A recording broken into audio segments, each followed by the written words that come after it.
ఇవ్వండి. వాక్యాన్ని కూడా మేము వినబోతున్నాం. మీరు వాక్యం చేత మా అందరితో మాట్లాడి మమ్మల్ని ఎంకరేజ్ చేయమని క్రీస్తు నామంలో అడిగి వేడుకుంటున్నాం తండ్రి. Amen, amen. So good to see Vamsi and Swathi. ఒకసారి లేచి నిలబడతారా? And Hari also. పుష్ప వచ్చిందా? లేదు. So welcome. పాత మెంబర్స్ వీళ్ళు. So welcome once again. Thank you so much for joining today. Yeah,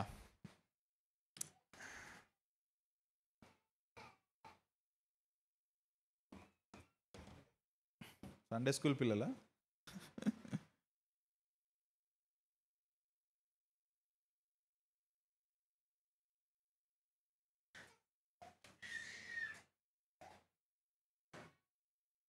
okay. ఆదికాండం 1వ అధ్యాయం మనం ధ్యానం చేస్తున్నాం. ఆదికాండం నుంచి ఎక్స్పోజిటరీ సిరీస్ మనం స్టార్ట్ చేసాం.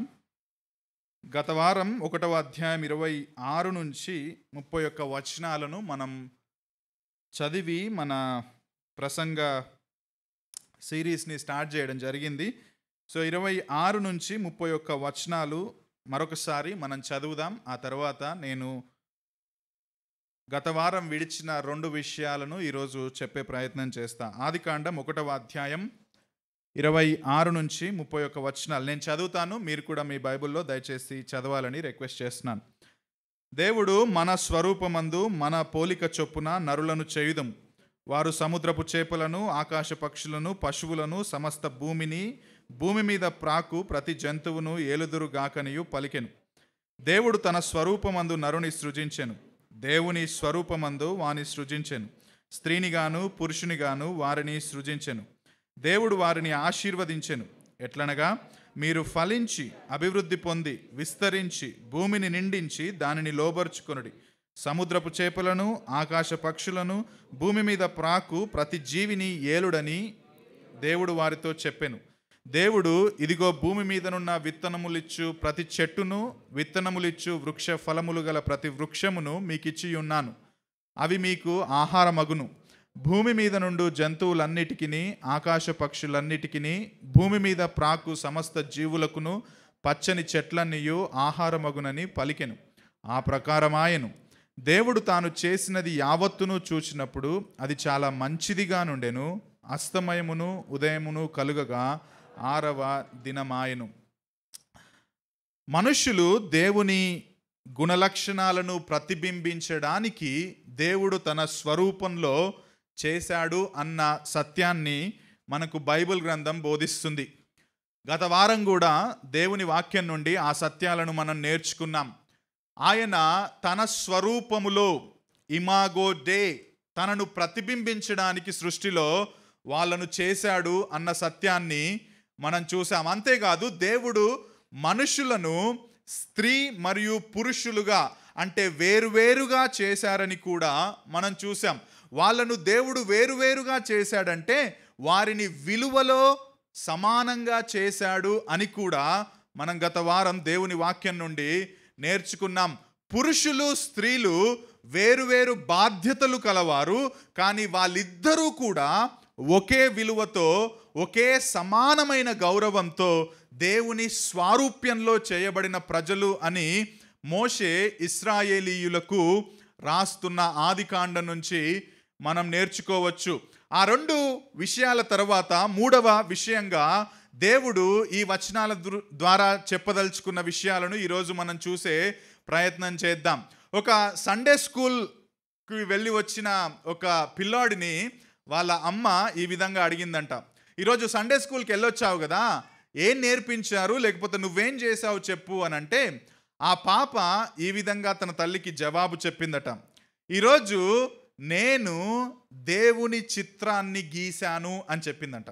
అప్పుడు ఆ తల్లి అందంట, అదేంటి దేవుని చిత్రాన్ని గీయడం ఏంటి, అసలు దేవుడు ఎలా ఉంటాడో ఎవరికి తెలియదు కదా, నోబడి నోస్, ఎవరికి తెలియదు కదా, నువ్వు ఎలా గీసావు అని అంటే, ఆ పాప చాలా టక్కున చెప్పిన సమాధానం ఏంటంటే, ఇప్పటి వరకు తెలియదేమో, ఇక నుంచి అందరికీ తెలుస్తుంది.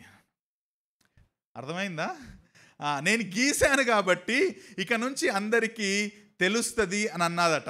అంటే ఆమెకు తెలియదు. ఆ తెలియని ఇగ్నోరెన్స్లో కూడా ఒక విషయాన్ని ఆమె చెప్పింది అని నాకు అనిపించింది. ఏం చెప్పిందో తెలుసా? ఇదిగో దేవుడు ఎవరో మనకు తెలియదు, ఆయనను ముఖాముఖిగా మనం చూడము, కానీ ఆయన ప్రతిబింబాలుగా ఈ లోకంలో దేవుడు ఎవరిని పెట్టాడు ఆయన యొక్క గుణలక్షణాలను ప్రతిబింబించడానికంటే నిన్ను నన్ను తన స్వరూపంలో ఆయన పెట్టాడు అన్న సత్యాన్ని మనం అర్థం చేసుకోవచ్చు. మనం క్రయాన్లతో పెన్సిళ్లతో దేవుని చిత్రాన్ని గీయడం ద్వారా కాదు, కానీ ఆయన మహిమ కొరకు ఆయన మనకిచ్చిన ఆజ్ఞలను పాటిస్తూ మన జీవన విధానం ద్వారా ఈ సృష్టిలో మనం దేవుణ్ణి ఇతరులకు చూపించవచ్చు. ఎందుకంటే ఆయన ప్రతిబింబాలుగా ఈ సృష్టిలో దేవుడు నిన్ను నన్ను చేశాడు అన్న విషయాలు ఇక్కడ మోషే ఇశ్రాయేలీయులకు రాస్తున్నాడు. ఆయన తన స్వరూపంలో చేశాడు, తన ప్రతిబింబాలుగా చేశాడు, వాళ్ళను వేరువేరుగా చేశాడు. మరియు మూడవ విషయం ఏంటంటే ఆ మనుషులు ఫలించి అభివృద్ధి పొంది భూమిని నిందించడానికి దేవుడు వారిని చేశాడు. వారు ఫలించి అభివృద్ధి పొంది భూమిని నిండించడానికి దేవుడు వారిని చేశాడు. 28వ వచనం, ఆదికాండం 1:28. దేవుడు వారిని ఆశీర్వదించెను. ఎట్లనగా, మీరు ఫలించి అభివృద్ధి పొంది విస్తరించి భూమిని నిండించండి. భూమిని నిండించండి. ఇక్కడ గాడ్ బ్లెస్డ్ దెమ్ అంటే దేవుడు వారిని ఆశీర్వదించాడు అన్న మాట మోషే రాస్తున్నాడు. ఇదే మాట మీరు కాస్త ముందుకెళ్తే 22వ వచనంలో కూడా మోషే వాడతాడు. 1వ అధ్యాయం 22వ వచనం చూడండి మీ బైబిల్లో. దేవుడు మీరు ఫలించి అభివృద్ధి పొంది సముద్ర జలములలో నిండి ఉండుడనియు పక్షులు భూమి మీద విస్తరించుగాకనియు వాటిని ఆశీర్వదించెను. So the same Hebrew word, ఆశీర్వాదానికి వాడిన హీబ్రూ వర్డ్ 28లో కూడా మోషే వాడి మిమ్మల్ని దేవుడు ఆశీర్వదించాడు అని ఇక్కడ చెబుతున్నాడు. అసలు ఏంటి ఆశీర్వదించడము అంటే ఆ తర్వాత వాక్య భాగాన్ని వచన భాగాన్ని చూస్తే మనకు అర్థమవుతుంది. ఏమంటున్నాడంటే మీరు ఫలించండి, అభివృద్ధి పొందండి, భూమిని విస్తరించండి. That is a blessing. That is what I want you people to do. అదే నా బ్లెస్సింగ్ అని ఆయన అక్కడ చెబుతున్నట్టుగా మనకు అర్థమవుతుంది. మీకు అది అర్థం చేసుకోవడానికి 17వ అధ్యాయానికి తీసుకెళ్తాను. ఆదికాండం 17వ అధ్యాయం 16వ వచనం. ఆదికాండం 17వ అధ్యాయం 16వ వచనం చూడండి. దేవుడు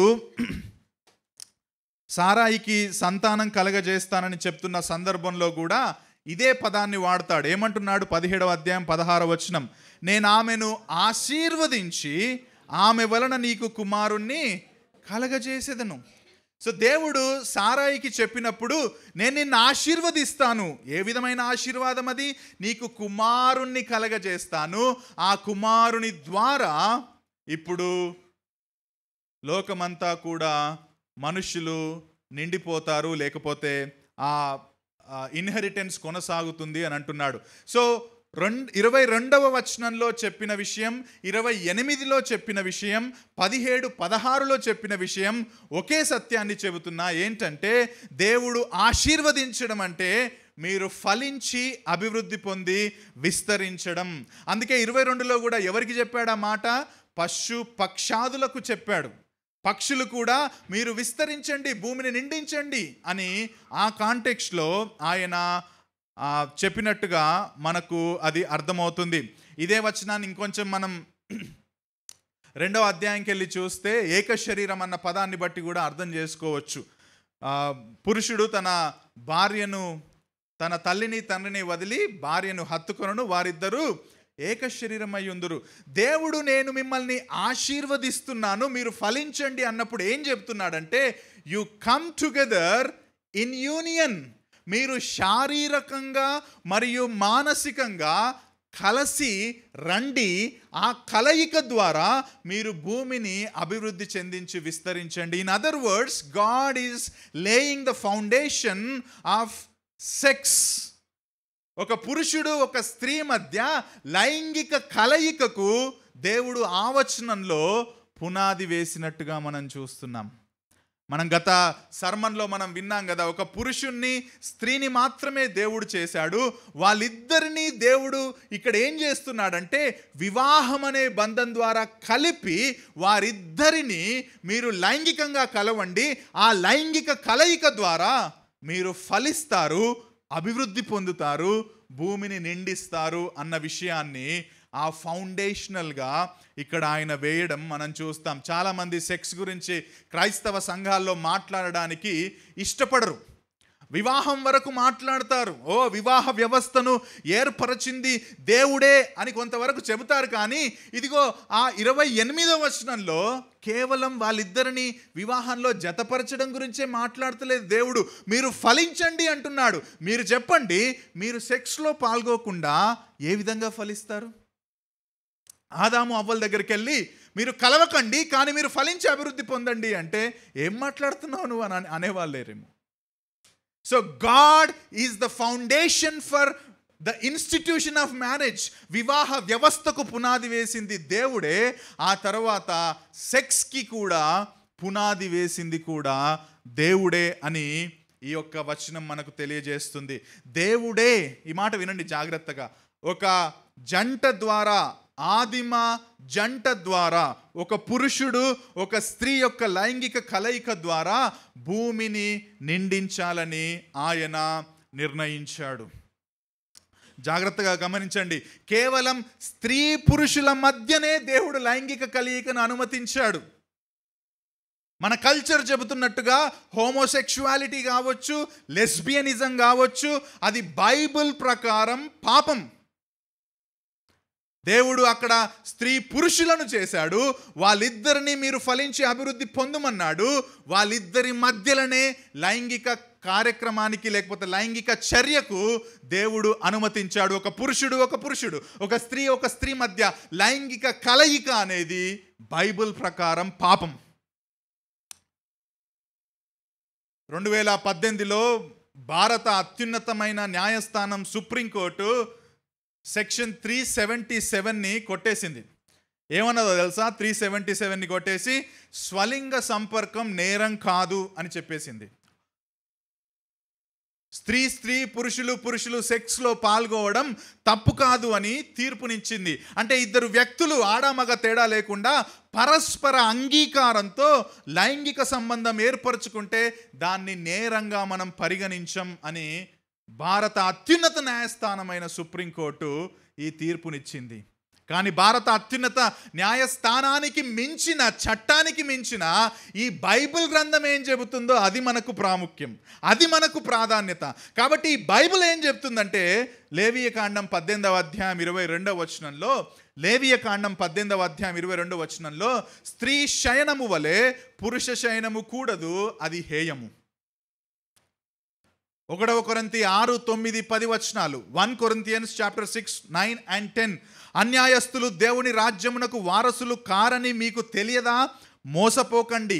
ఎవరెవరు దేవుని రాజ్యానికి వారసులు కారు అనంటే పౌలు చెబుతున్నాడు, జారులైనను, విగ్రహారాధికులైనను, వ్యభిచారులైనను, ఆడంగితనము గలవారైనను, పురుష సంయోగులైనను, homosexuals cannot inherit the kingdom of God. వారు దేవుని రాజ్యానికి వారసులు కారు. రోమీలకు రాసిన పత్రిక 1వ అధ్యాయం 26, 27 వచనాలు. రోమీలకు రాసిన పత్రిక 1:26 and 27. దేవుడు తుచ్చమైన అభిలాషలకు వారిని అప్పగించెను, వారి స్త్రీలు సైతము స్వాభావికమైన ధర్మాన్ని విడిచారంట. స్వాభావిక ధర్మం అంటే న్యాచురల్గా ఉన్న ఇంక్లినేషన్స్ని పక్కన పెట్టేశారు, విడిచి స్వాభావిక విరుద్ధమైన ధర్మమును అనుసరించిరి. అటువలే పురుషులు కూడా స్త్రీ యొక్క స్వాభావికమైన ధర్మమును విడిచి పురుషులతో పురుషులు అవాచ్యమైనది చేయుచు, దుర్మార్గమైనది చేయుచు, తమ తప్పిదమునకు తగిన ప్రతిఫలమును పొందుచు ఒకరి ఎడల ఒకరు కామతప్తులైరి. బ్రదర్స్ అండ్ సిస్టర్స్, దేవుడు స్త్రీ పురుషులను సృజించి వారి లైంగిక సంబంధం ద్వారా ఫలించి అభివృద్ధి పొందుడి అని చెప్పాడు. కానీ ఒక పురుషుడు ఒక స్త్రీ మధ్య లైంగిక సంబంధం ద్వారా కాదు. అసలు అలా జరగదు. మీరు వెళ్ళి అడగండి, పురుషుణ్ణి పెళ్లి చేసుకున్న వాళ్ళు ఉన్నారు, ప్రపంచంలో ఉన్నారు, మెల్లమెల్లగా మన ఇండియాలోకి కూడా వస్తుంది. మీకు ఎంతమంది పిల్లలు అని అడగండి,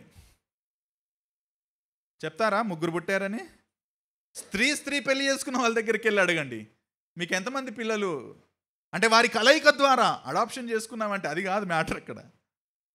that is not possible, because దేవుడు దాన్ని ఆ విధంగా ఆడేం చేయలేడు. స్వభావ విరుద్ధము, అది దేవుని మాటలకు కూడా విరుద్ధము అన్నది మనం అర్థం చేసుకోవాలి. అందుకే homosexuality or lesbian activity is sin in the sight of the living God. Because దేవుడు ఏమంటున్నాడంటే 1వ అధ్యాయం 28వ వచనంలో, మీరు అంటే స్త్రీ పురుషులు మీరు ఫలించండి, అభివృద్ధి పొంది విస్తరించండి అని అంటున్నాడు. ఇక్కడ ఇంకొక మాట కూడా చెప్పనివ్వండి. సెక్స్ లేదా లైంగిక క్రియ దేవుడు వివాహ పరిధిలోనే అనుమతిచ్చాడు. ఆదాము 2వ అధ్యాయంలో చూస్తే ఆయన తోటలో ఉన్నాడు, ఆయనకు సహాయకరంగా దేవుడు చాలా తీసుకొని వచ్చాడు, వాటన్నింటికి పేర్లు పెట్టమని కూడా చెప్పాడు. కానీ ఆయనకు సాటి అయిన సహాయంగా వీళ్ళందరూ ఉన్నారా అంటే ఎవరు దొరకల. అప్పుడు దేవుడు అన్నాడు, నువ్వు పడుకో నాయనా, నేను నీకు అనస్థీషియా ఇస్తాను అని ఆయన్ని పడుకోబెట్టాడు. నా డిపార్ట్మెంట్ దేవుడు తీసుకున్నాడు, కాదు ఆయన డిపార్ట్మెంటే నేను తీసుకున్నాను. ఆయన పక్కటెముకల నుంచి ఆయన అవ్వను చేసి వాళ్ళిద్దరిని ఒకటిగా చేశాడు. దాన్నే మనం ఏమంటున్నామంటే వివాహం అంటున్నాం. ఒక పురుషుణ్ణి ఒక స్త్రీని దేవుడు తీసుకుని వచ్చి మీరు ఇప్పుడు ఏక శరీరము అని చెప్పినప్పుడు దాంట్లో దేవుడు చెబుతున్న సత్యం ఏంటంటే మీరిద్దరూ ఇప్పుడు వివాహం అను బంధం చేత మీరు కట్టబడ్డారు. ఆ వివాహం అనే బంధము నుండే మీరు ఫలించి అభివృద్ధి పొంది విస్తరించండి అని అంటున్నాడు. 1వ అధ్యాయాన్ని మనం ఎట్లా చూడాలంటే, లాస్ట్ టైం మీకు చెప్పాను అనుకుంటా, 1వ అధ్యాయాన్ని మనం ఎట్లా చూడాలంటే దట్ ఈస్ అ మ్యాక్రో వ్యూగా చూడాలి. అంటే దేవుడు సృష్టిని ఏ విధంగా చేశాడు ఒక పెద్ద చిత్రంగా 1వ అధ్యాయాన్ని మొదట మోషే చేత రాయించాడు. మరి 2వ అధ్యాయంలో దేవుడు ఏం చేశాడంటే మైక్రో వ్యూ ఇచ్చాడు. దేవుడు సృష్టిని చేశాడు, ఆ సృష్టిలో 6వ రోజు మనిషిని చేశాడు. కానీ మోర్ డీటెయిల్స్, మైక్రో డీటెయిల్స్ ఎక్కడిచ్చాడంటే 2వ అధ్యాయంలో ఆయన మంటిని తీసుకోవడం, దానికి రూపును ఏర్పరచడం, నాసికా రంధ్రాల్లో జీవవాయువును ఊదడం, ఆ తర్వాత తోటలో పెట్టడం, అవన్నీ మైక్రో డీటెయిల్స్. కానీ 1వ అధ్యాయం 1వ అధ్యాయంలో 26 నుంచి ఆయన మ్యాక్రో డీటెయిల్స్ ఇచ్చాడు. ఏమని ఇచ్చాడంటే, నా స్వరూపంలో మనుషులను చేశాను, వారిని వేరువేరుగా చేశాను, వారిని భూమిని నిండించడానికి చేశాను, వారిని భూమిని ఏలడానికి కూడా చేశానన్న మ్యాక్రో డీటెయిల్స్ ఇచ్చాడు. సో అక్కడ దేవుడు 2వ అధ్యాయంలో ఇచ్చిన డీటెయిల్ ఏంటంటే వాళ్ళిద్దరిని వివాహంలో జతపరిచాడు. ఇప్పుడు 1వ అధ్యాయంలో ఆ మాట చెబుతున్నాడు. ఏమంటున్నాడంటే ఆ వివాహ బంధము ద్వారా మీరు ఫలించి అభివృద్ధి పొందండి. In other words, in the context of the marriage the sex is allowed. వివాహ పరిధిలోనే సెక్స్ అనేది దేవుడు అనుమతి ఇస్తున్నాడు. వివాహానికి ముందు కాదు, వివాహానికి తర్వాత కాదు. అదే 2018లో నేను ఎందుకు ఈ మాటలు చెప్తున్నానంటే ఈ 2 విషయాల మీద నేను నా సొంత బ్లాగ్లో ఆర్టికల్ కూడా రాశాను 2018లోనే. ఈ హోమోసెక్షువాలిటీ మీద 377 కొట్టేసిన కొన్ని రోజుల తర్వాత అదే 2018లో భారత అత్యున్నత న్యాయస్థానమైన సుప్రీంకోర్టు ఐపీసీ 497ని కూడా కొట్టేసింది. ఐపీసీ 497లో ఏముందో తెలుసా? మరొకరి భార్య అని తెలిసి ఆ భర్త అనుమతి లేకుండా ఆమెతో శృంగారం అత్యాచార నేరం కాకపోయినా వివాహేతర సంబంధం కాబట్టి అది నేరం అని ఐపీసీ 497లో మెకాలే, మన భారతదేశానికి స్వాతంత్ర సమయంలో మనకిచ్చిన చట్టాలను రాసిన మెకాలే ఇచ్చిన ఆ టైంలో ఐపీసీలో రాసి ఉంటే దాన్ని 497 ఐపీసీని భారత అత్యున్నత న్యాయస్థానం 2018లో కొట్టేసింది. ఏమన్నదో తెలుసా? ఏమన్నదంటే అది మహిళల వ్యక్తిగత స్వేచ్ఛ, ఆ స్వేచ్ఛను మనం హరించొద్దు, అది భార్య యొక్క హక్కు. She can go. ఆ భార్య యొక్క హక్కులను మనం కాలరాయొద్దు అని చెప్పి తీర్పునిచ్చింది. ఇష్టపూర్వకంగా శృంగారం మహిళల హక్కు కావున ఈ విషయంలో ఆమెకు షరతులు పెట్టలేమని స్పష్టం చేసింది. అయితే ఒక్క సేఫ్ గేమ్ అంటారనమాట. ఒక్క సేఫ్ గేమ్ ఏం చెప్పిందంటే భారత అత్యున్నత న్యాయస్థానం, ఒకవేళ దాని విషయంలో నీకు గనక ఇష్టం లేదనుకో, ఆమె ఎట్లా చేస్తే విడాకులు మాత్రం నువ్వు తీసుకో, దానికి మేము అలో చేస్తున్నామని చెప్పింది. వ్యభిచారం నేరం కాదు, కానీ విడాకులు ఒకవేళ మీరు తీసుకోవాలనుకుంటే దాని బేస్ మీద తీసేసుకోండి అని చాలా సేఫ్ గేమ్ భారత అత్యున్నత న్యాయస్థానమైన సుప్రీంకోర్టు ఇక్కడ చెప్పినట్టుగా మన 2018లో తీర్పును చూస్తే మనకు అర్థమవుతుంది. కానీ మళ్ళీ చెప్తున్నాను, కానీ మనకు అత్యున్నతమైన చట్టమైన దేవుని నోటి నుండి వచ్చిన ఈ బైబిల్ గ్రంథమే ప్రామాణికం. కాబట్టి ఈ బైబిల్ గ్రంథం ఏం చెబుతుంది అంటే, పెళ్ళికి ముందే సెక్స్లో పాల్గొనడం, పెళ్ళైన పిదప భార్యతో భర్తతో కాకుండా వేరే వారితో లైంగికంగా సంబంధం పెట్టుకోవడం దేవుని దృష్టిలో అది పాపం. అందుకే తెలుగులో దాన్ని ఏమన్నామంటే మనం అక్రమ సంబంధం అని అన్నాం. ఎందుకు అక్రమం అన్నామంటే అది దేవుని పరమైన క్రమమైన సంబంధం కాదు. సెక్స్ అనేది వివాహ పరిధిలోనే అని బైబిల్ చెబుతుంది. ఇంతకుముందు నేను చెప్పాను, హోమోసెక్షువాలిటీ నేరం కాదని సుప్రీంకోర్టు చెప్పింది. కానీ మన భారతదేశంలో పురుషుడు స్త్రీ వివాహం చేసుకోవడానికి ఇంకా చట్టపరంగా అనుమతి మాత్రం లేదు. సో సుప్రీంకోర్టు ఏం చేసిందంటే, నేను ఇది ఇప్పుడే నిర్ణయం చెప్పలేను, సో ఇది పార్లమెంటు వాళ్ళు తీసుకోవాల్సిన నిర్ణయం అని చెప్పేసి అది పార్లమెంటు వైపుకి నెట్టి సైలెంట్గా ప్రస్తుతానికి సుప్రీంకోర్టు ఉంది. చూద్దాం ఏమవుతుందో. కానీ ఒక మాట ఇక్కడ చెప్పనివ్వండి, దేవుడు మనకు ప్రామాణికం. దేవుడు తన వాక్యంలో చెప్పిన విషయాలను మాత్రమే మనం పాటించాలి. మన చుట్టూ ఉన్న న్యాయ వ్యవస్థ దేవుని మాటలకు వ్యతిరేకంగా ఏ చట్టాన్ని తీసుకొచ్చినా దాన్ని పాటించాల్సిన అవసరం మనకు లేదు. రేపొద్దున మీరు సువార్త చెప్పకూడదని సుప్రీంకోర్టు ఒకవేళ ఒక చట్టం తీసుకొచ్చినా అది పాటించాల్సిన అవసరం లేదు. అలాగని భారత న్యాయస్థానానికి మనకు భారత న్యాయస్థానం పట్ల మనకు గౌరవం లేదా అంటే ఉంది. కానీ no law is above the law of the living God. ఏ చట్టం కూడా దేవుని చట్టానికి మించినది కాదు. సో ఆ దేవుడి చట్టం ఏం చెబుతుందంటే, ఒక పురుషుడు ఒక స్త్రీ మధ్య మాత్రమే లైంగిక క్రియ అనుమతిస్తున్నాడు, అది కూడా వివాహ పరిధిలోనే దేవుడు అనుమతిస్తున్నాడు అన్న వచనాన్ని ఇక్కడ మనం చూసాం. దేవుని అల్టిమేట్ ప్లాన్ ఏంటంటే, ఇదిగో తన స్వారూప్యాన్ని ప్రతిబింబించడానికి ఎవరినైతే దేవుడు చేస్తున్నాడో వాళ్ళు ఆయన ప్రతిబింబాలుగా ఉంటారు. కానీ ఆ దేవుడికి తెలుసు ఈ వ్యక్తులు 3వ అధ్యాయంలో పాపం చేస్తారు. ఆ పాపానికి అంతిమ పరిష్కారంగా యేసుక్రీస్తుని ఈ లోకానికి ఆయన పంపబోతున్నాడు. తద్వారా ఆయన నూతన సృష్టిని ఒకరోజు తన 2వ రాకడ తర్వాత ఎస్టాబ్లిష్ చేయబోతున్నాడు అన్నది మొత్తంగా మనం బైబిల్ యొక్క స్టోరీ అని మనం ప్రారంభ సర్మన్లోనే విన్నాం.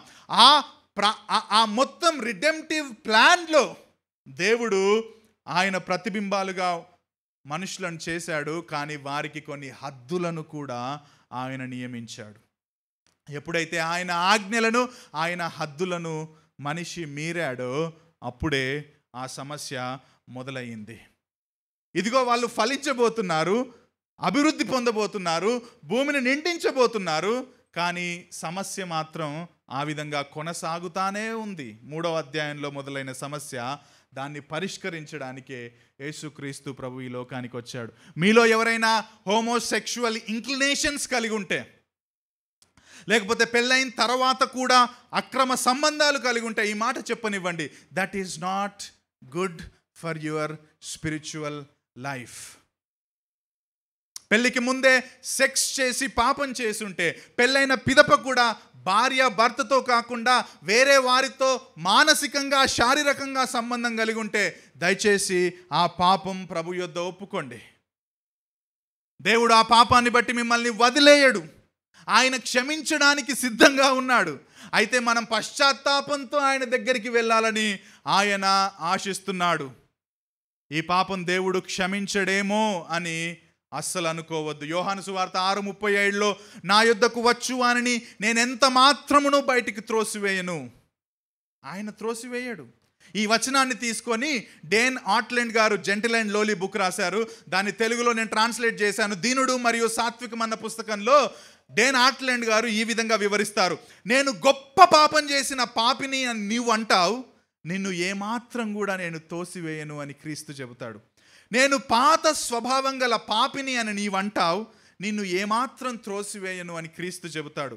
నీ దయకు, నీ కృపకు, నీ క్షమాపణకు వ్యతిరేకంగా నేను పాపం చేశాను దేవా అని నీవంటావు, నిన్ను ఏమాత్రం త్రోసివేయను అని క్రీస్తు చెబుతాడు. నాలో ఏ మంచితనం లేదని నీవంటావు, నిన్ను ఏమాత్రం త్రోసివేయను అని క్రీస్తు చెబుతాడు.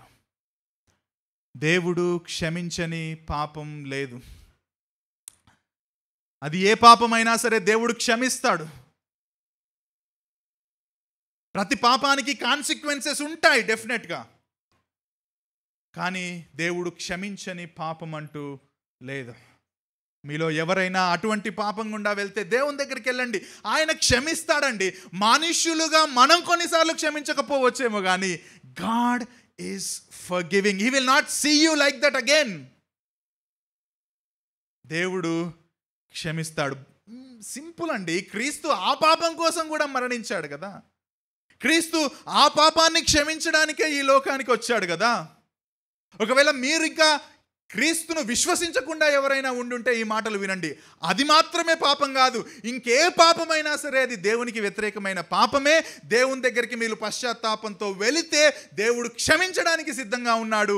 జీసస్ క్రైస్ట్ అందుకే ఈ లోకానికి వచ్చాడు.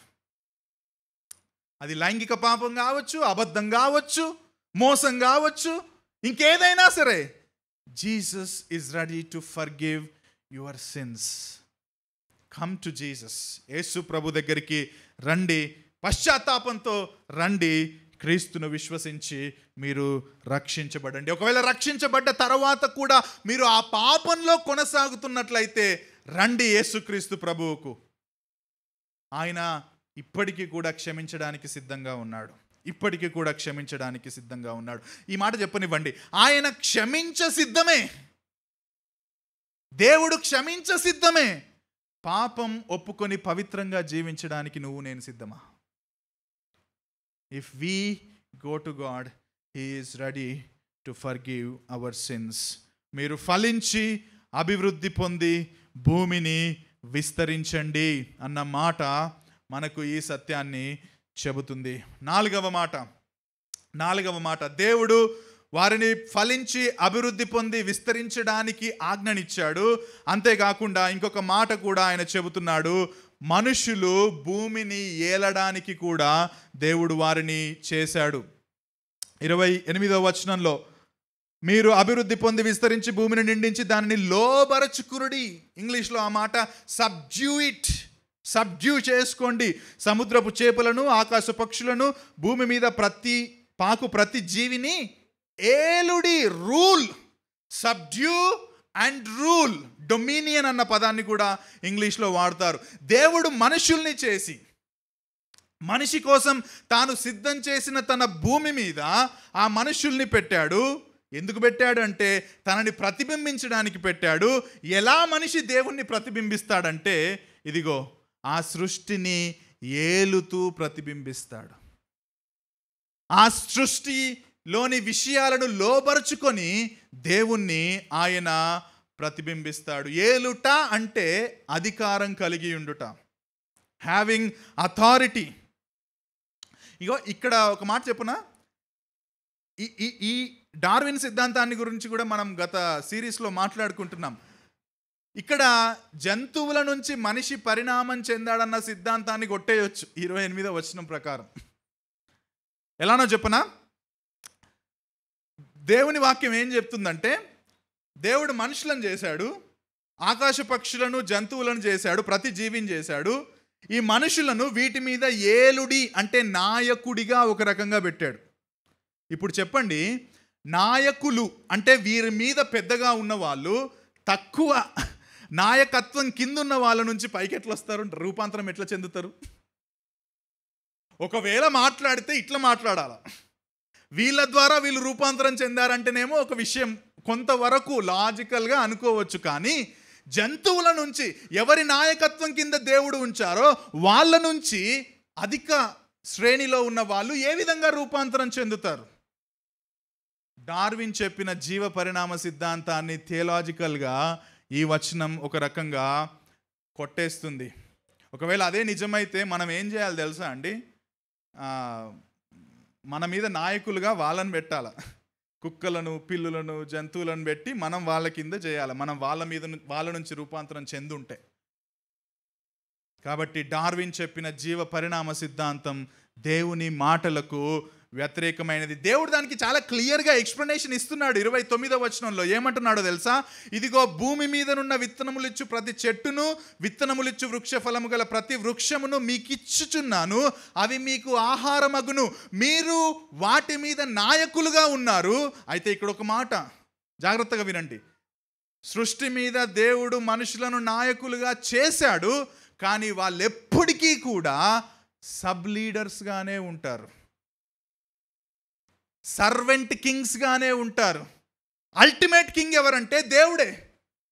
దేవుని రాజరికం కింద ఈ యొక్క మనుషులు తన సృష్టి మీద సబ్ లీడర్స్గా మాత్రమే ఉంటారు. అందుకే దేవుడు అంటున్నాడు, నేను మీకు ఆహారం ఇస్తున్నాను. నువ్వు చేయలేవు నీ అంతటా నువ్వు ఆహారాన్ని. You are not the king. నీవు కొత్త ఆహారాన్ని కనుక్కోలేవు, నీ అంతటా నువ్వు ఆహారాన్ని సమకూర్చుకోలేవు. నీవు అధికారిగా నిన్ను పెట్టాను. ఇదిగో నీకు ఇంకొక విషయాన్ని చెబుతున్నాను, నేనే నీకు ఆహారాన్ని ఇస్తున్నాను అని చెప్పి దేవుడు ప్రజలను ఆయన కింద సర్వెంట్ లీడర్స్గా పెట్టారన్న సత్యాన్ని 29వ వచనం కూడా మనకు చాలా స్పష్టంగా చెబుతుంది. అందుకే ఒక కామెంటేటర్ చెప్తాడు, భూమిని దానిలోని సమస్తాన్ని ఏలడంలో, భూమిని దాని సమస్తాన్ని పాలించడంలో మనుషులు ఉపనాయకులు. They are sub leaders, they are servant kings. Who is the king అంటే ఆయన దేవుడు మాత్రమే. ఎందుకు ఈ విషయాలన్నీ మోషే ఇశ్రాయేలీయులకు చెబుతున్నాడు? ఎందుకంటే మనం చూసాం, బబులోను కథలు చూసాం, ఎనుమా ఎలిష్ గురించి మనం మాట్లాడుకున్నాం. అలాంటి ఇంకొక ఫ్లడ్ నరేటివ్, అలాంటి ఒక వరద సంబంధమైన కథ కూడా ఓల్డ్ బబులోను చరిత్రలో ఉంది. దాన్నే అట్రహాసిస్ ఎపిక్ అని పిలుస్తారు. ఎనుమా ఎలిష్ అనేది ఒక కథ అయితే అట్రహాసిస్ ఎపిక్ అనేది ఇంకొక కథ. ఈ కథ ప్రకారం ఏంటో తెలుసా అండి? భూమి మీద ఒక పెద్ద వరద వస్తుంది.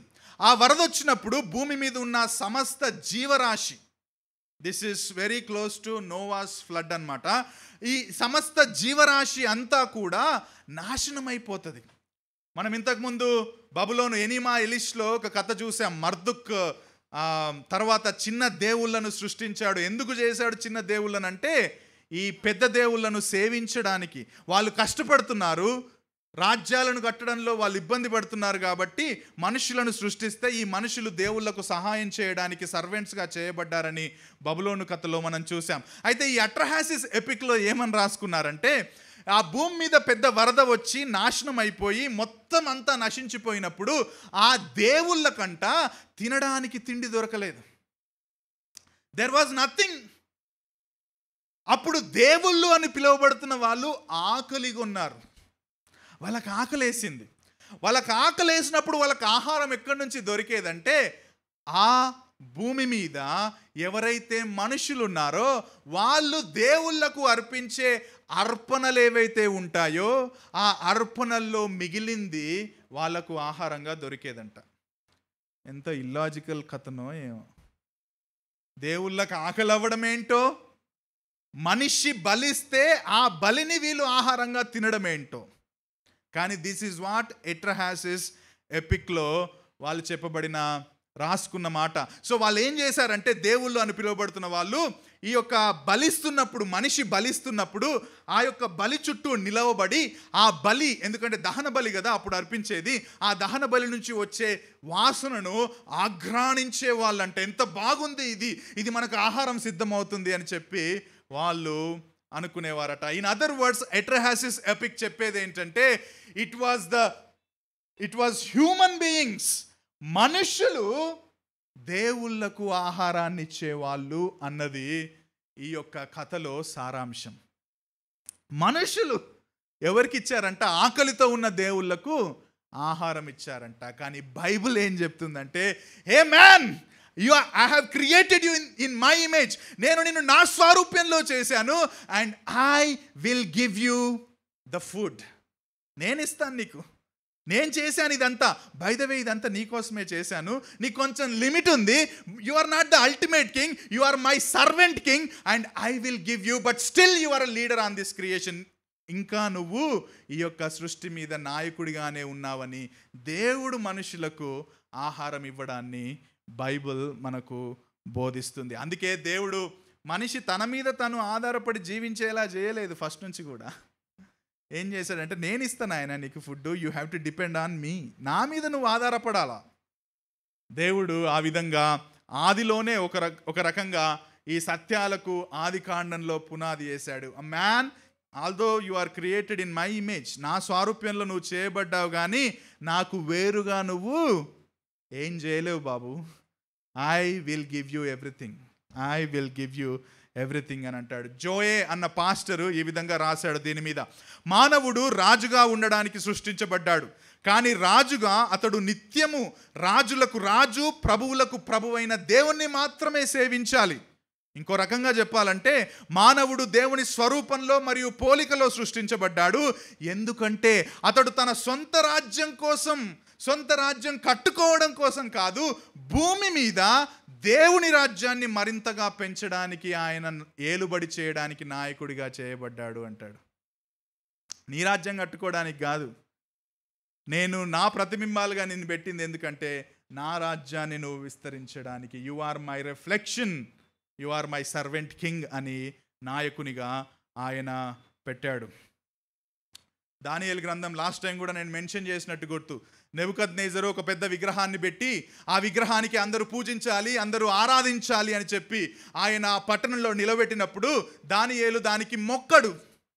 కానీ ఆయన అక్కడ నిలబెట్టడానికి ఒక ఉద్దేశం ఏంటంటే, ఈ రాజ్యం మొత్తానికి నేను రాజును, I have the authority over this Kingdom and you have to worship మీ, నన్ను మాత్రమే మీరు ఆరాధించాలి, ప్రజలకు నేనే కింగును అని చూపించడానికి అటువంటి విగ్రహాలను ఆ రోజుల్లో పెట్టేవాళ్ళు. మీకు ఇంకో విషయం చెప్పినా, ఒక రచయిత అంటాడు, ఈ విధంగా అంటాడు: దేవుడు కూడా ఈ మొత్తం సృష్టిని చేసి, ఆ సృష్టిలో పినాకిల్గా మనిషిని తన ప్రతిబింబంగా చేసి, ఇంకో రకంగా చెప్పాలంటే సజీవమైన విగ్రహముగా చేసి, తన నాయకత్వాన్ని ప్రతిబింబించే ఉపనాయకులుగా ఆయన మనుష్యులను చేశాడు అని ఒక ఆయన చెప్తాడు.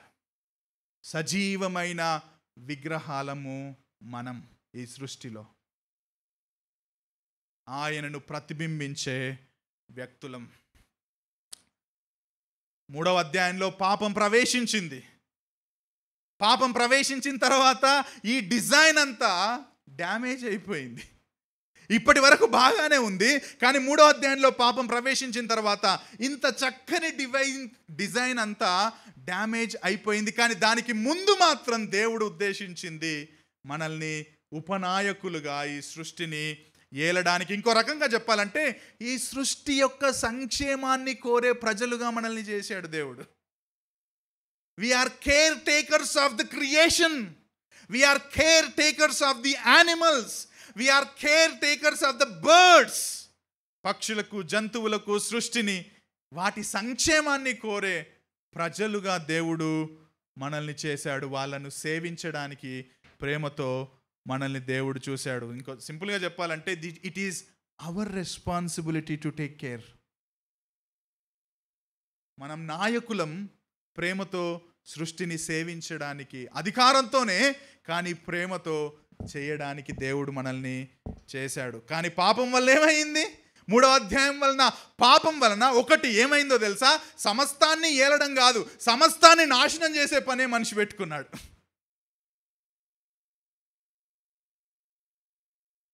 సిన్, పాపం ఎంత మార్చేసిందంటే మనల్ని, దేని మీద మనల్ని నాయకులుగా దేవుడు పెట్టాడో ఆ సృష్టిలోని నాశనం చేసే పనికి మనల్ని ప్రేరేపించింది మన పాపం. అది కాలుష్యం పెంపొందించడం కావచ్చు, కల్తీ చేయడం కావచ్చు, అశుభ్రత పాటించడం కావచ్చు, చెత్త ఎక్కడ పడితే అక్కడ వేయడం కావచ్చు, ఏదైనా తీసుకోండి. It is because of Genesis 3, మన పాపం. ఇంకోటి ఏం జరిగిందో తెలుసా 3వ అధ్యాయం వల్ల? ఒకటి, దేవుడు మనల్ని ఏలుమని పెడితే దాన్ని నాశనం చేయడం మాత్రమే కాదు, రెండోది కూడా జరిగింది. ఆకాశ పక్షులను, చెట్లను, ఆ తర్వాత యానిమల్స్ మీద నాయకులుగా దేవుడు మనల్ని పెడితే పాపం వలన ఇప్పుడు మనిషి ఏం చేయడం మొదలు పెట్టాడంటే అదే ఆకాశ పక్షులను, అదే చెట్లను, అదే జంతువులను దేవుళ్ళుగా పెట్టి పూజించడం స్టార్ట్ చేశాడు. గరుడ పక్షి, ఆ చెట్టుకు తాయెత్తు కట్టు,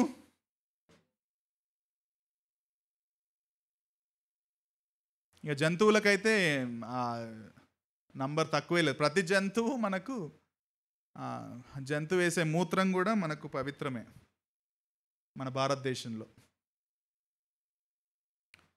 it's sin.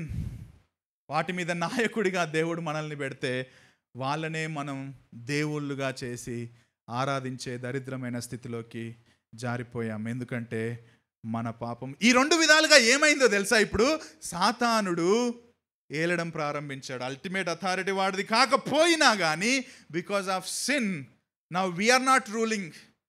Now through us Satan is ruling. మన ద్వారా, మన పాపము ద్వారా ఇప్పుడు సృష్టిని వాడు ఏలడం ప్రారంభించాడు. మనిషి ఒకవేళ ఏలినా కానీ పాపము చేత, పాప స్వభావము చేత ఏలుతున్నాడు.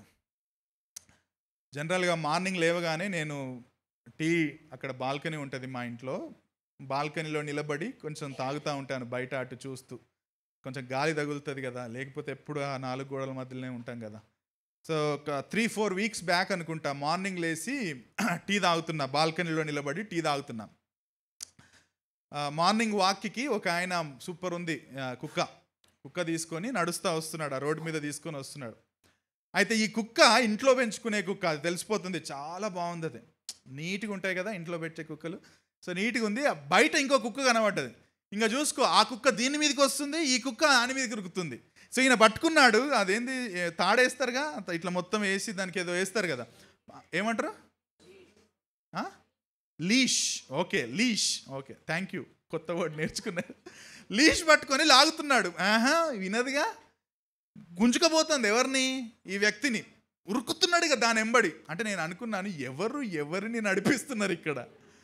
కుక్క మనిషిని తీసుకెళ్తుందా, మనిషి కుక్కని తీసుకెళ్తున్నాడా? నాకు అనిపించింది this is the result of sin.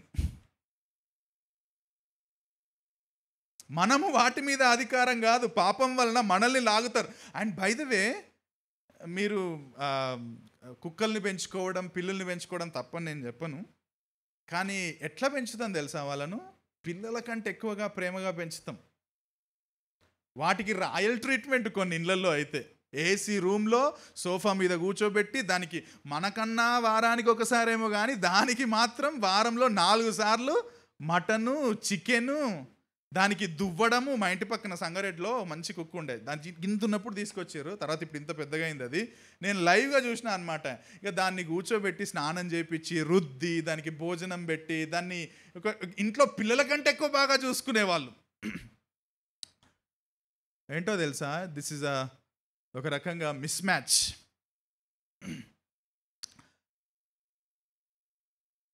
ఎవరికి సేవ చేయాలో అన్న మిస్ మ్యాచ్ అది.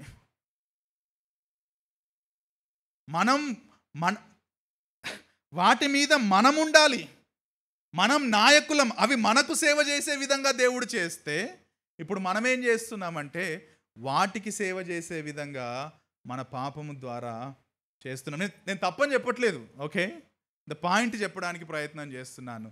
మనల్ని అవి తమ ఆధీనంలోకి తీసుకున్నాడు, లేకపోతే తీసుకుంటున్నాయని చెప్పే ప్రయత్నం చేస్తున్నాం.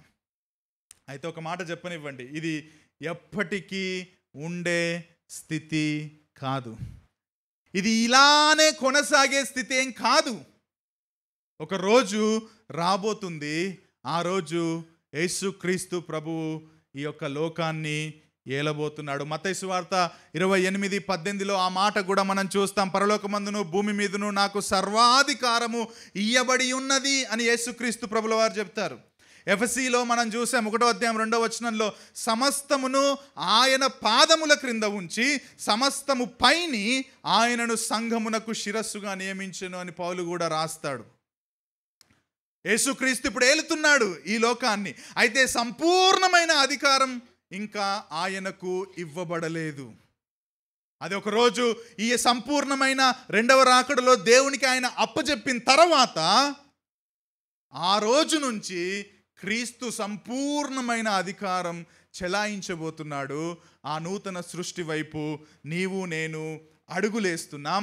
ఆ నూతన సృష్టిలో, ఈ మాట వినండి జాగ్రత్తగా, ఆ 1వ అధ్యాయంలో మనం కోల్పోయిన స్థితి నూతన సృష్టిలో మనం మళ్ళీ కలిగి ఉండబోతున్నాం. ఆ రోజు అక్కడ 3వ అధ్యాయంలో మనం కోల్పోయాం. మన పాపాన్ని బట్టి సృష్టిని ఏలే ధన్యత మనం కోల్పోయాం. కానీ యేసుక్రీస్తు తిరిగి ఏలబోయే నూతన సృష్టిలో తిరిగి అదే రెస్పాన్సిబిలిటీ దేవుడు మనకి ఇవ్వబోతున్నాడు. క్రీస్తుతో, with Christ we are going to rule the world again. ఎట్లుంటుందో నాకు తెలీదు, I don't know, but that is the redemption story. తప్పకుండా విత్ క్రైస్ట్, ఆయనకు పైనగా మనం ఏలమండి. ఆయనతో కలిసి తిరిగి మళ్ళీ ఈ 1వ అధ్యాయం 28వ వచనంలో చెప్పిన వాక్య భాగాన్ని మనం ఆచరించబోతున్నాం. అదే మాట 1 కొరింథీ 15వ అధ్యాయంలో పౌలు చెబుతాడు. 1 Corinthians chapter 15, 24 and 25, 24-25 వచనంలో, అటు తరువాత ఆయన సమస్తమైన ఆధిపత్యమును సమస్తమైన అధికారమును బలమును కొట్టివేసి తన తండ్రి అయిన దేవునికి రాజ్యమును అప్పగించును. అప్పుడు అంతము వచ్చును. ఎందుకనగా తన శత్రువులందరినీ తన పాదముల క్రింద ఉంచు వరకు ఆయన రాజ్య పరిపాలన చేయుచుండవలెను. Jesus will reign again, and with Christ we will reign again this creation. ఆయన రాజ్యంలో, ఆ నూతన సృష్టిలో ఇదే ఉపనాయకులుగా, ఇదే సర్వెంట్ కింగ్స్గా మనం కూడా క్రీస్తుతో ఈ సృష్టిని ఏలబోతున్నాం. ఎలా చెప్పొచ్చు? ప్రకటన 22:5 వచనం. ప్రకటన 22:5 వచనం, రాత్రి ఇక ఎన్నడూ ఉండదు, దీపకాంతి అయిన సూర్యకాంతి అయిన వారికి అక్కర లేదు, దేవుడైన ప్రభువే వారి మీద ప్రకాశించును, వారు యుగ యుగములు రాజ్యము చేయుదురు. మనం క్రీస్తుతో ఈ సృష్టిని ఒకరోజు తిరిగి ఏలబోతున్నాం. మనకేంటి? What is the application? ఒకరోజు మళ్ళీ ఆ సృష్టిని ఏలబోతున్నాము కాబట్టి ఈ మాటలు వినండి జాగ్రత్తగా. క్రైస్తవులారా ఈ మాటలు వినండి, అన్బిలీవర్స్ కాదు, క్రైస్తవులారా ఈ మాట వినండి. ఒకరోజు ఆ సృష్టిని ఏలబోతున్నాం కాబట్టే, ఈ సృష్టిని దేవుడు మనకు గిఫ్ట్గా ఇచ్చాడు కాబట్టే ఇప్పుడు ఆ సృష్టిని నమ్మకంగా కాచే బాధ్యత కూడా మన మీద ఉంది.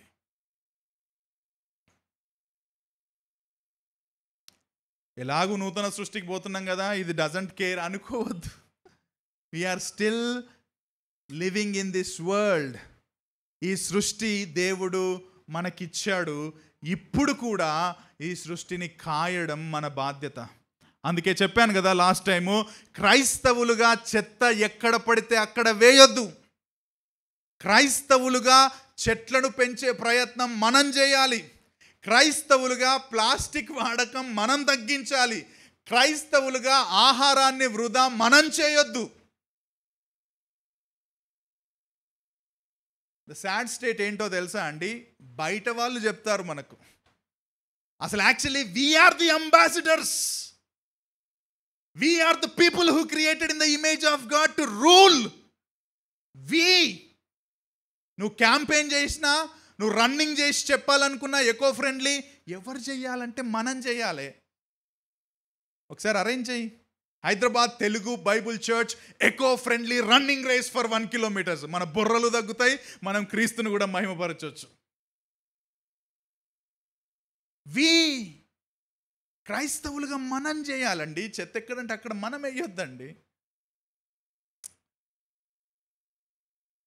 మన పనుల్ని కూడా మనం నమ్మకంగా చేస్తున్నామంటే అర్థం ఏంటో తెలుసా? మనం కూడా సృష్టిని ఒక రకంగా ఏలుతున్నామని, ఇంకా మన పనులు అవి ఏవైనా కావచ్చు, ఒక రైతు పంట పండించడం కావచ్చు, ఒక శాస్త్రవేత్త కొత్త విషయాలు కనుక్కోవడం కావచ్చు, ఒక డాక్టర్ కొత్త మెడిసిన్ కనుక్కోవడం కావచ్చు, ఇవన్నీ కూడా మనం ఏం చేస్తున్నామో తెలుసా? ఈ సృష్టిని ఏలే పనులే చేస్తున్నాం మనం. So whatever is your job, keep doing for the glory of God. You are in this creation and in other words you are working as a sub agent of God. ఉపనాయకులుగా నువ్వు నీ సృష్టిలో నీ పనిని నమ్మకంగా చేయాల్సిన వాడవై ఉన్నావు. గుర్తుపెట్టుకోండి, అది మన బాధ్యత. సోషల్ మీడియాను సృష్టి సంక్షేమం కోసం వాడొచ్చు. సోషల్ మీడియాను సృష్టి క్రమాన్ని తలకిందులు చేసే విషయాల కోసం వాడొద్దు. Even if you want to use social media, use it for the betterment of your surroundings and creation. ఆ రకంగా మనం దేవుడిచ్చిన బాధ్యతలను ఏలుతున్నట్టే. ఇంకో విషయం కూడా చెప్పనివ్వండి, మనకు అధికారం ఇచ్చాడు కదా దేవుడు. ఇప్పుడు రక్షించబడిన క్రైస్తవులుగా మనం ఏంటంటే, మన చుట్టూ ఉన్న మన అంతరంగంలో ఇంకా మనం పోరాడుతున్న పాపం మీద కూడా దేవుడు మనకు అధికారం ఇచ్చాడు. దాన్ని కూడా అధిగమించి జీవించడానికి మనం ప్రతి ప్రయత్నం చేయాలి.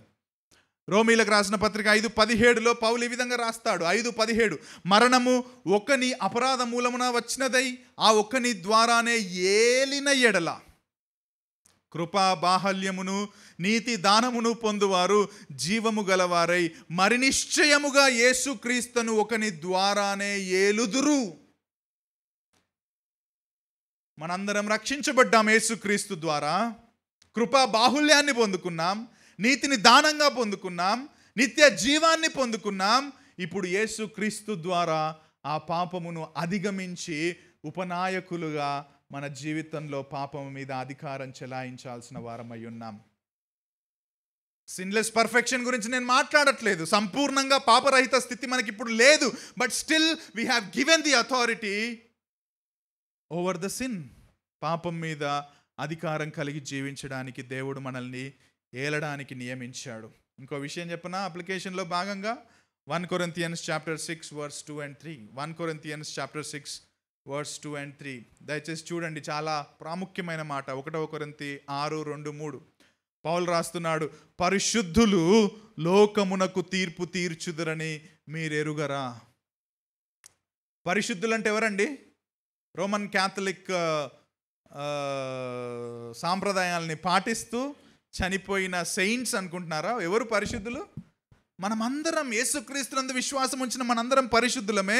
ఆ పరిశుద్ధులు ఏంటంట, లోకానికి తీర్పు తీరుస్తారంట. మీరు సందర్భం చూస్తే కొరింథీ సంఘంలో గొడవలు పెట్టుకున్నారు. చాలా గలిబిలి ఉన్న సంఘం అది. ఒకరి మీద ఒకరు కేసులు పెట్టుకున్నారు. ఈ కేసులు పెట్టుకొని ఏడికి పోయిర్రంట అంటే లోకంలో ఉన్న కోర్టుల దగ్గరికి వెళ్ళారంట. ఇగో ఈయన నా మీద వేసిండు, ఈయన నా మీద వేసిండు అని లోకంలో కోర్టుల దగ్గరికి వెళ్తే పౌలు వాళ్ళను కరెక్ట్ చేయడానికి ఈ మాట రాస్తున్నాడు. పరిశుద్ధులు లోకానికి తీర్పు తీర్చదని మీరు ఎరుగరా అని చెప్పి ఆ కింద తర్వాత అసలు మీరెందుకు వాళ్ళ దగ్గరికి పోతున్నారు, మీకే దేవుని చట్టం ఉంది, మీలో మీరు దాన్ని సాల్వ్ చేసుకోవాలని చెప్పిన సందర్భంలో ఆ మాటలు రాయబడతా ఉంటాయి. ఇన్ అదర్ వర్డ్స్ పౌలు అక్కడ ఏం చెప్తున్నాడంటే, మన మీద ఏలడానికి, మనల్ని తీర్పు తీర్చడానికి లోకం కాదు నేను ఇచ్చింది. ఎవరినిచ్చానంటున్నాడు అక్కడ పౌలు. ఎవరినిచ్చాడు చెప్పండి, ఎవరైనా మంచి ఆన్సర్. సెయింట్స్, కరెక్టే. ఇంకా కొంచెం మంచిగా చెప్పండి సెయింట్స్ని. ఇంకా church. Dear brothers and sisters, church has the authority. మన క్రైస్తవ జీవితంలో ఉన్న సమస్యలు కావచ్చు, మన క్రైస్తవ జీవితంలో ఉన్న ఏ ఇబ్బందికరమైన పరిస్థితి అయినా కావచ్చు, అల్టిమేట్ అథారిటీ గాడ్స్ వర్డే. ఆ వర్డ్ని రిఫ్లెక్ట్ చేసే చర్చ్కి దేవుడు అధికారం ఇచ్చాడు. సబ్ ఏజెంట్స్ అని మనం మాట్లాడుతున్నాం కదా, ఒక రకంగా నూతన నిబంధనలో మన క్రైస్తవ జీవితాన్ని ఏలడానికి పాస్టర్లు కాదండి, ఓకే, ఎవరినంట దేవుడిచ్చింది, సంఘాన్ని ఇచ్చాడు. సంఘంలోనే మన విషయాలను పరిష్కరించుకోవాలి. సంఘానికి దేవుడు అధికారం ఇచ్చాడు. మత్తయి సువార్తలో మనం చూస్తాం, అది 18వ అధ్యాయంలో పాపం చేస్తే ఆ వ్యక్తిని బయటికి పంపించే అల్టిమేట్ అధికారం దేవుడు చివరికి ఎవరికి ఇస్తాడంటే సంఘానికి ఇస్తాడు. చాలా సంవత్సరాల క్రితం అండి, ఒక క్రిస్టియన్ కపుల్, వాళ్ళ కుటుంబంలో సమస్యలు ఉన్నాయి. ఆ కౌన్సిలింగ్ చేయడానికి నేను స్వీటీ వెళ్ళాం.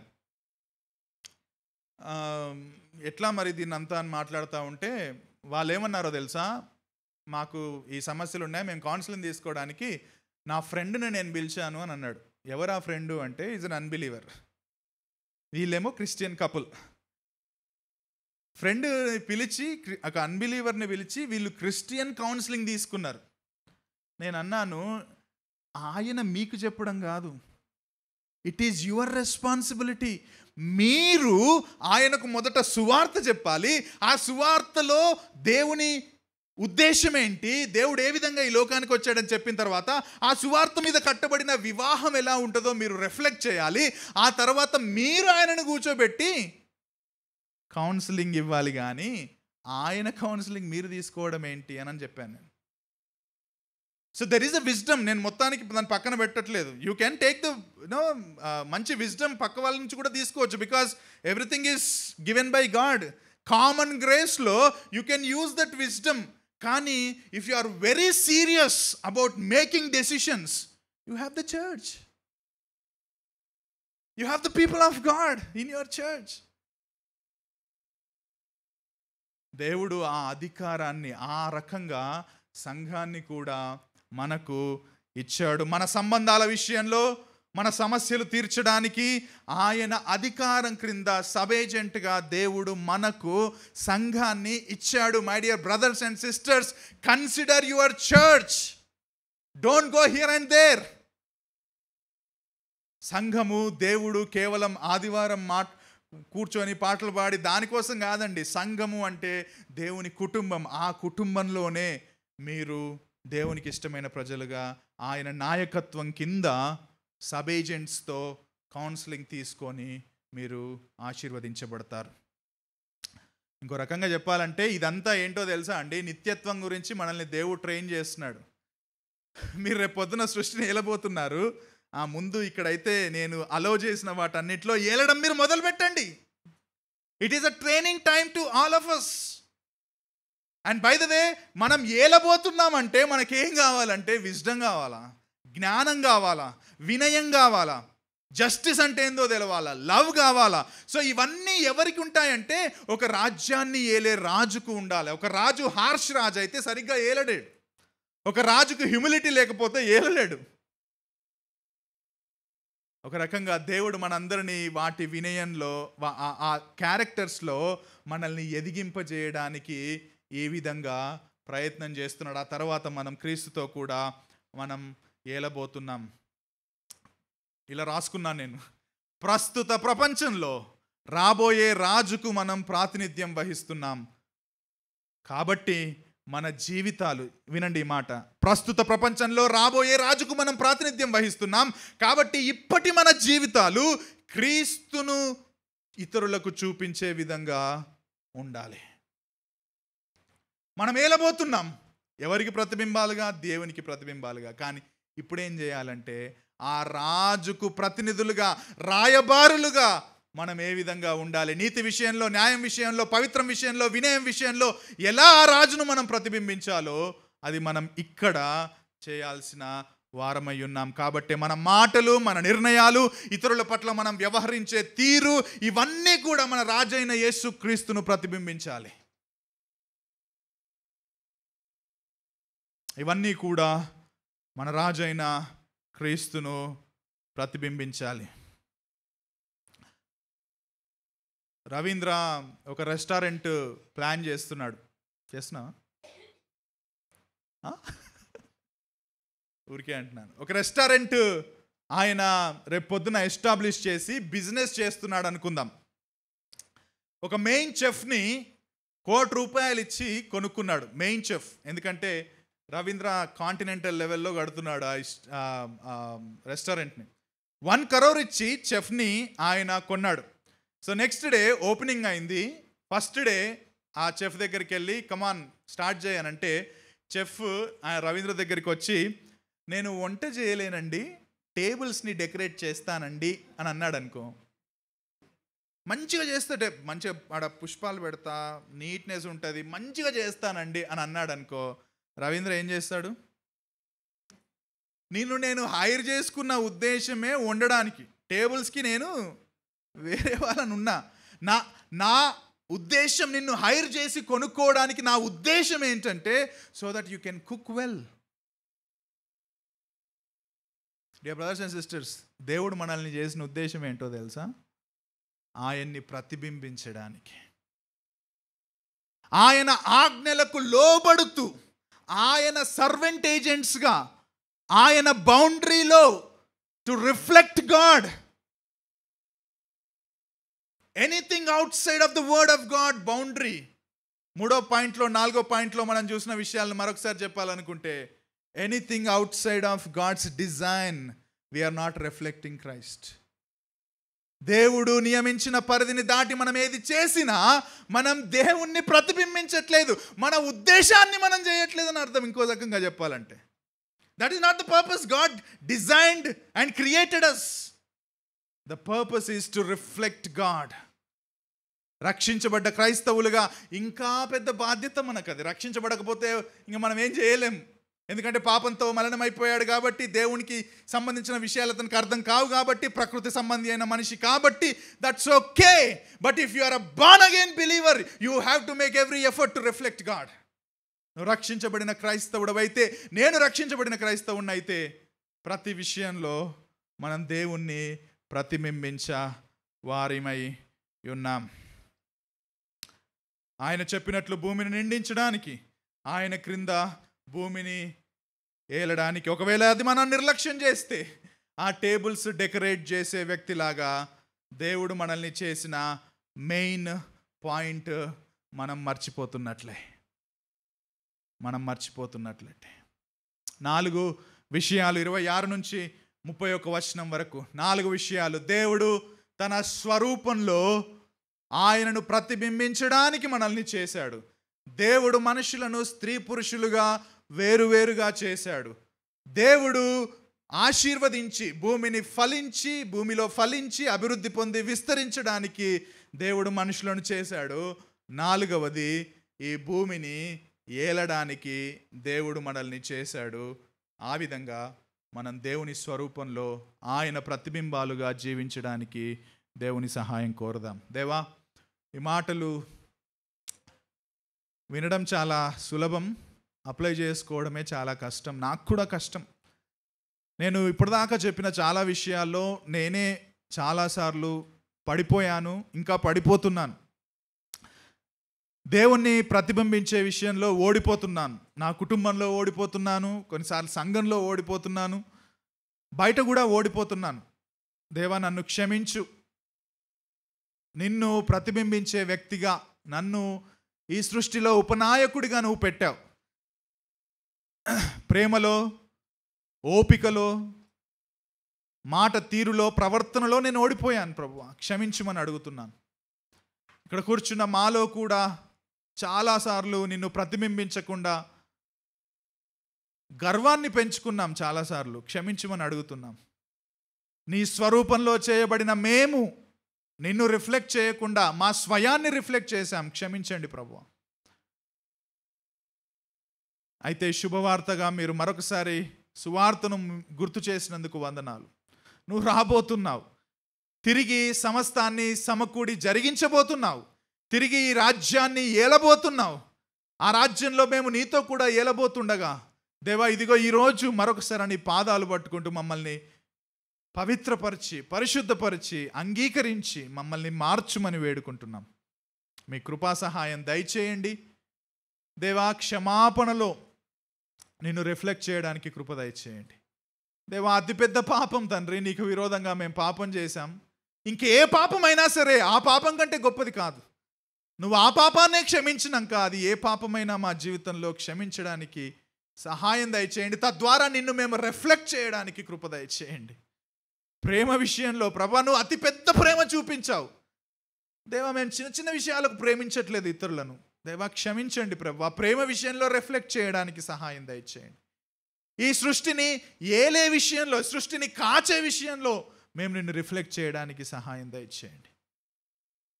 మీ కృప లేనిదే మేమేమి చేయలేం, కాబట్టి ఈ విషయాల్లో మాకు మీ సహాయం కావాలని వేడుకుంటూ సహాయం దయచేయమని మీ కుమారుడైన క్రీస్తు నామంలో ప్రార్థించి అడిగి వేడుకుంటున్నాం తండ్రి. ఆమేన్. Thank you.